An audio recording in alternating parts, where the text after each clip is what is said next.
На втората пријателска средба против Силекс од Кратово Осогово претрпе пораз од 2:0 со головите кои кратовчани ги постигнаа на почетокот на надпреварот по грешки во одбраната. Подоцна се разви мощен и интересен надпревар со многу динамика и жестоки стартови кои на моменти преминуваа во грубости. Како резултат на искричењата на теренот, судијата Арсов покажа дури 8 жолти картони и 2 црвени за фудбалерите на Силекс. Тоа што е најбитно за осоговци на оваа средба која се одигра во рамките на подготовките во пресрет на новата првенствена сезона е дека екипата одигра на високо ниво. Во текот на 70 на минути Мошне добро му парираше на праволигашот, а малку фалеше да помене подобро резултатски.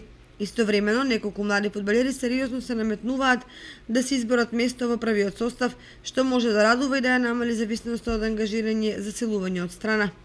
Третиот пријателски надпревар Осогово ќе го игра во сабота во Струмица со екипата на Беласица.